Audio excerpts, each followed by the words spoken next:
Hello everyone, Ramirez here, Tidewater Renaissance Fighting Arts. And things have been busy, so I haven't really been posting very much, but there were a couple of things I really did want to talk about, so hopefully I'll get a few of those videos out very soon.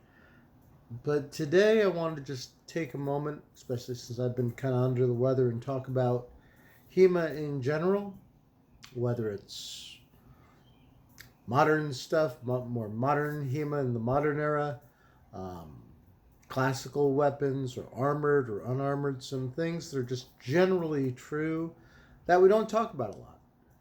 And the first is, what can you get out of HEMA? And I think that's going to really be the overarching theme for today, is what can or should you get out of HEMA? And I think this is important because different people have different reasons they get into HEMA. And I would say, 95 to 99% of them are valid, and one really isn't. And so, a lot of people try to judge other people's HEMA and how they're doing in it. And I think that's really unfair because some people, and I know in my own club, we have a couple of older members and even some younger members who the whole point of it is to get out, maybe to get a little bit of exercise and something they find fun and meaningful that will help them be consistent. And that's perfectly valid reason to do HEMA, just being like, hey, I don't get out much. I want a community. HEMA provides an excellent community. I would say, aside from one or two unhealthy environments that everyone kind of knows about that probably are unhealthy environments, it's a great community. And it's a great opportunity for people to have friends and community just by the study and the practice of HEMA. Nothing wrong with that. Some people do it for fitness, and it's an excuse to get stronger and subsequently healthier in a world that says, hey, sit down in this comfortable chair and play video games. Forces them to get up, forces them to move and to stretch. And health benefits can be a perfectly good and valid reason to do HEMA. Not everyone needs to be ranked in the top parts of HEMA rankings. It may not be important to them. Some people may want the interest of understanding historical combat, and that's regardless of age and era. In other words, it's just as valid the people who want to do stuff with bayonets and rifle fighting as someone who wants to do longsword or someone who wants to do side sword or rapier or small sword. It's all good, even the weapons that we don't normally see in the competitive side of HEMA. I like Montante. There are no Montante competitions out there. Doesn't really stop me from doing it or even sparring it. I enjoy it, so I go ahead and study Montante. Small sword has a very small competitive following. People still do it. There are other weapons like finding anyone who will. There's no competitions that I know of in the United States that really allow you to fight with a round shield, the kind that Captain America style rotella. But there's no reason we shouldn't be sparring it. Some people don't just because, well, I can't compete with it, so I don't want to spar with it, and that's silly. There's Bolognese side sword. There are lots of group Spanish sword that use rotella shields, and we should totally be into looking at anything that we want to study, whether or not there is a competitive environment for it. Studying historical weapons for historical weapons' sake and sparring with them is, once again, perfectly valid. And I know this is where I get into the place with the sport HEMA people who are like, well, we want to really sportify things. And even with sportified HEMA, nothing wrong with that. Yes, you might be sacrificing some of the historical techniques to favor things that are in vogue for tournament fighting, whether in the United States or in the world. And that's totally okay. You shouldn't be a historical person and really lose your stuff over someone going, that's not really like historically accurate or historically viable. They're playing towards a game. Their game is competition, is getting their name on the leaderboard. I don't have a problem with it. It's another aspect of what HEMA is.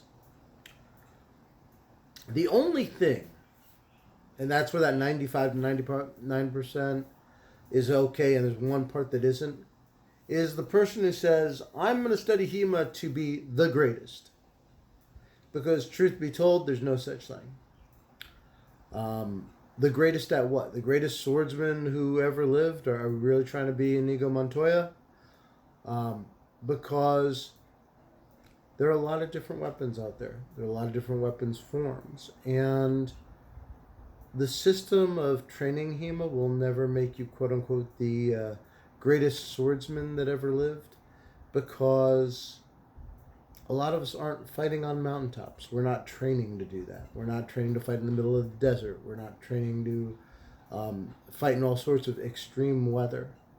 So you could be the best at fighting at your local SAL or your local HEMA club. You could be the best on the HEMA rankings list. That doesn't mean that same person can't walk out onto the streets of Prague or New York or any other city, and that if they had a sword with them, that they would not necessarily be beaten by someone else with a sword, because we aren't doing real fights. Even if you have a sharpened fetter and you're used to getting cuts on the top of your head, doesn't mean you're the greatest swordsman that ever lived, because someone who might be used to a little more Fiore-esque tactics and doing things that aren't necessarily fair when you're fighting, and certainly would not be allowed in a tournament, are fair game in a real fight. And I think that's one of the things that people forget when they say, oh, I'm really good at swordsmanship. It's like, well, maybe you're good at swordsmanship in a tournament environment or even in a training environment. But that's very different from a fighting environment where someone might very well be like, okay, start with hitting the person in the back of the head with a rock, then fight them. Or in the front of the face with one. Or, hold someone emotionally hostage and then fight them. There are lots of things that would be done in a real fight that we don't even really consider in a tournament environment. We're not allowed to tease and taunt someone in the middle of SoCal. We're not allowed to insult their manhood, womanhood, or parental lineage. These would be tactics that you would absolutely use to take someone off their game in a real fight. There are various methods of intimidation we're not allowed to use. And so, when it comes to I do HEMA and I'm going to be the greatest sword master that ever mastered a sword, good luck with that, because that's not really what you're going to get out of HEMA. So I just wanted to put it out there that we should keep in mind HEMA, there aren't a lot in the ways of wrong ways to do HEMA. I'm not saying there aren't wrong ways to do HEMA. There absolutely are. But what you want to get out of HEMA generally is fine. And it can all be accomplished in HEMA. Whether or not it's just to be a tournament fighter, whether it's to learn and understand fighting in a historical context, whether it is, and we have a lot more people. What ends up happening a lot for HEMAs as they get in this 5, 10, 15 years, they start getting bored with whatever it was they thought was their first goal, and other goals kind of come along. So you find people who've done quite well doing HEMA tournaments going, I want something different. And all of a sudden they start doing armor. And from armor they might start doing historical reenactment. I'm seeing a lot of that because I do armor, and I do see a lot of events now where I'm like, where's the tournament part? And these events are like, there's no tournament. There's no even fighting. You just pretend to sign up and muster and do drills in a real medieval or Renaissance army. And I'm like, okay, that's not for me. I draw a line there. If there isn't fighting or there isn't partying, I'm generally not interested. But some people really do get into HEMA to the point that the fighting stops being the important thing. Um, but doing it just for the sake of camaraderie, just for the sake of health. These are all valid reasons. Just as much as being a book nerd and trying to apply techniques in real life and test and see how they work. These are all valid. And people shouldn't be shamed, shouldn't be considered less than if they're not competing. And I don't even think the people who are competitors who really like, I want this to be an Olympic sport, I'm really not here to shame them. That there's something valid about it, and it does bring a certain legitimacy to the outside world if we were a recognized competitive sport. So I don't think those people are out of line either. And in that sense, when someone brings up the argument, well, that's not quote unquote real HEMA, real HEMA should be a fairly big umbrella group, certainly because it's historical European and it goes back quite a ways. It also goes forward quite a ways.